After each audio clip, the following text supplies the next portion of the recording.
my biggest mistake in the prediction video. And I thought long and hard who to select in the fourth round between Rybakina and Swiatek. And I chose Rybakina because of her past results on grass. Wimbledon champion. Last year she reached the semifinals. And she also played well in Berlin, where she was up 6-2 in the third set tiebreak against Sabalenka. I was unsure of Iga's form because, as you know, Iga has had a tough year. She's been struggling. But I feel that ever since the Roland Garros tournament, we're close to seeing the old Iga. I think Iga is going to be dominating the tour very soon. But I'm going to get into my reasoning for that in a second. So in any case, I thought that because of the reasons that I stated, Rybakina was going to take out Iga, and I thought that she was going to make it all the way to the final. But I made a mistake because this year I have underestimated Swiatek's chances on grass. And last year, I didn't do the mistake because I picked Iga to win. Now, she didn't win last year, but in retrospect, I should have picked Iga to win because I'm feeling Agassi vibes. Remember in 1992, Agassi won his first Grand Slam on grass against Ivanisevic in the final, and that was a big surprise. And I feel that Iga is going to surprise everyone at this tournament. Because one of the biggest myths out there is that Iga doesn't know how to play on grass and that she doesn't have chances to win Wimbledon. So first of all, Iga won Junior Wimbledon. It's a different level of tennis, no doubt about it. But if you look at Iga's strengths, they perfectly suit the grass court game. So in my opinion, Iga is by far the best mover on the WTA Tour. Now, a lot of people will say that her extreme forehand grip is the reason why Iga has no chances to win on grass. The cat got scared, just like yesterday. But that's a complete myth because Novak Djokovic has an extreme forehand grip, as I talked about a few days ago, and we don't need to talk about Novak Djokovic on grass. So the forehand is not a problem at all. And the way Iga plays actually suits the grass in a similar way grass has suited Rafael Nadal, my favorite player of all time. And similarly to Iga, people very early in Rafa's career were saying that Rafa has absolutely no chance on grass. They were calling him a clay court specialist and, again, making statements such as his forehand would never work on grass and he plays too far behind the baseline and so on. But as Rafa said in the Served podcast interview with Andy Roddick, that grass was actually his second favorite surface. He liked playing on grass more than hard court. And it is my belief that Rafa could have had many more Wimbledon titles if it wasn't for his knee injuries. So I feel that in the case of Iga Swiatek, it's very similar. I think that Iga can win this year's Wimbledon, but that's not all. She can win many Wimbledons in years ahead. Because here's the thing about grass. I always believed that if Rafa could make it through week one, he had very good chances to win the tournament. Why is that? Because in the first week, the grass is still fresh and the ball is going to bounce lower. The surface is going to be faster. But as the grass gets worn out, these grass courts turn more into clay courts, especially if the conditions are hot. And we don't need to talk about Rafa's qualities on clay-like conditions. And I'm making the comparison to Iga Swiatek. If she can make it through week one, which she has now, she's in the semifinals, and it's supposed to be very hot for the remainder of this tournament, the grass is totally worn out, and these courts are going to play more like clay. And it is for that reason why, despite picking Sabalenka to win this tournament, I do think Iga is going to take the title. And now let's talk about the men's semifinals. Towards the end of the video, I will preview Djokovic versus Sinner. But first, let's talk about Shelton versus Sinner. So Yannick's forehand today, after he had injured his elbow in the match against Dimitrov, looked better. I only saw him shake out his arm a few times when he shanked the return, for example. But it looked like the forehand speed was normal in today's match against Shelton. And the result was exactly as I envisioned it. Shelton was able to get one set into a tiebreak, and he got broken trying to stay in the set in the second and third sets. And the match at the Australian Open was very similar. So what Shelton has to do against Sinner and even against Alcaraz, he has to bring the heat on the serve. Now, Shelton does bring the heat, but the locations are too high percentage.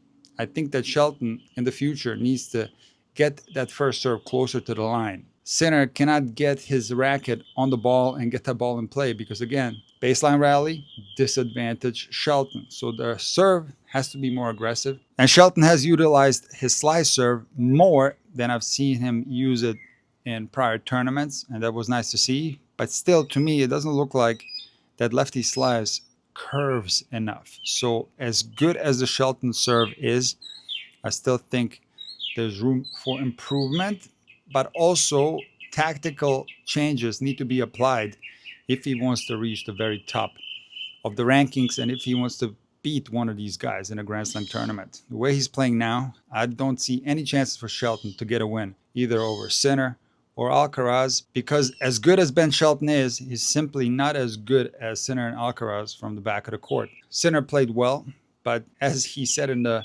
post-match press conference, there are still things that he can do better. For example, he doesn't like his chip forehand returns. He doesn't think that he has enough feel on those. So that's something he's working on. And very interestingly, he said that his serve can be better. Jannik is not happy with his serve. And certainly, to have a chance to win this tournament, Jannik is going to have to serve well. There's no doubt about it. But what's so crazy about this statement from Sinner is that if you look at the ATP serve stats, Jannik Sinner is number 1 on the ATP Tour serve stats when it comes to hold percentage. So Jannik holds serve 90% of the time, which is number 1.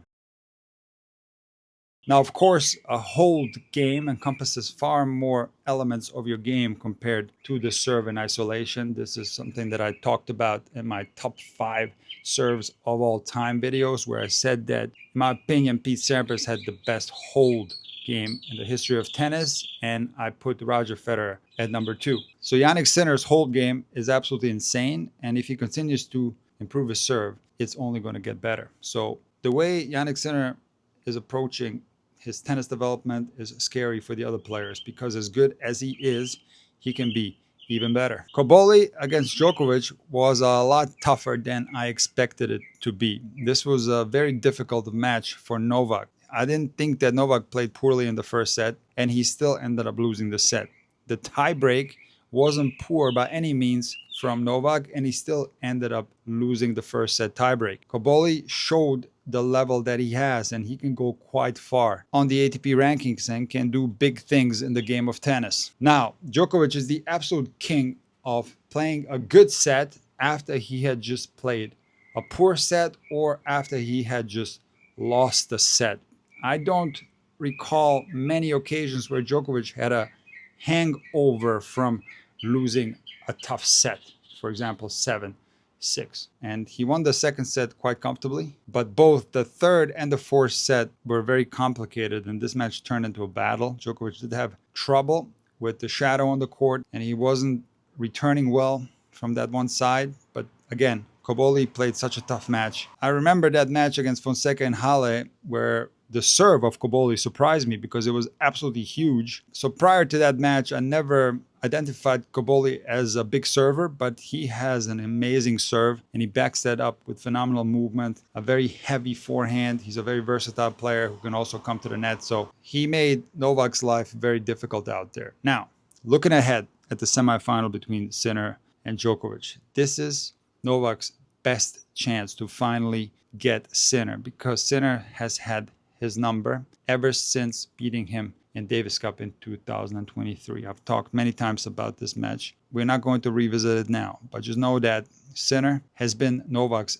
biggest challenge. Novak was able to win the Olympics and beat Alcaraz. Novak was able to beat Alcaraz at the Australian Open, but he hasn't been able to beat Sinner. And I do think that this match on Friday will be Novak's best chance. Novak, of course, making 14 Wimbledon semifinals. Can you imagine that? He has the ability to beat Jannik. There's no doubt about it. But Novak's troubles against Jannik are the following. Jannik's ball speed is out of this world. I always try to get as much information as I can when players talk about other players. And when players are asked who has the best forehand in history, the number one answer is Roger Federer. Players say that when Roger Federer starts dominating with his forehand, he suffocates you. You have no time to breathe. The ball comes at you so quick and you just get overwhelmed. Now, interestingly, I've heard players say similar things about the Jannik ground strokes. But here's the thing.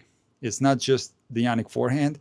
It's both his forehand and his backhand. So it's basically playing Roger Federer with two forehands. That's what it's like to play Jannik. Now, on top of that, I already told you that this guy holds serve 90% of the time. So he's got a good serve. And last year, he ranked #1 in return shot quality. This is why Jannik is so difficult to beat.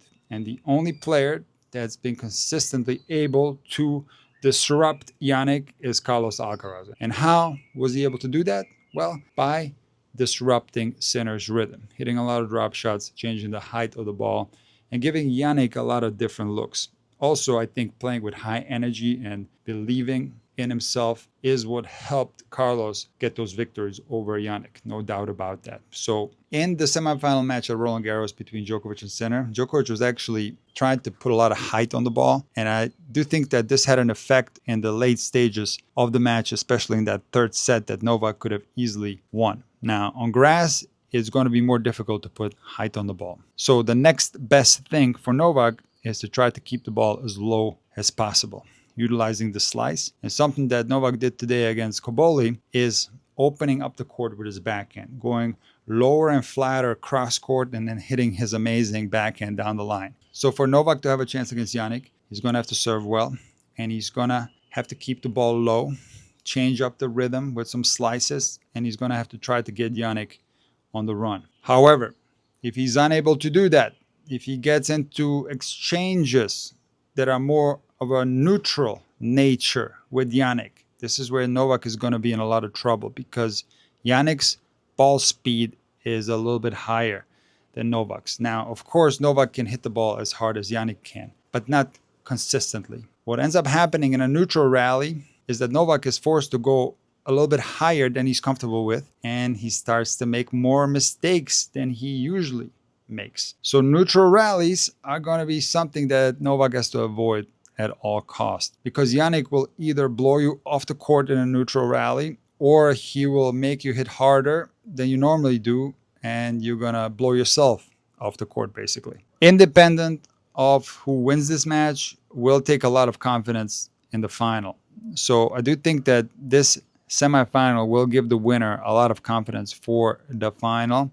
And Alcaraz, if he beats Fritz, is going to go into that final as the big favorite. So even if Djokovic wins this match, I think that Djokovic has a chance to beat Alcaraz. Again, Alcaraz is the best grass court player in the world right now. He is the favorite, but Djokovic is going to have a chance. And I also think that if Sinner beats Djokovic, which will be a huge challenge, he will also have a good chance to beat Alcaraz, because again, the winner of the Djokovic-Sinner match will go into the final with a lot of confidence, and most importantly, they will go into that final as the underdog.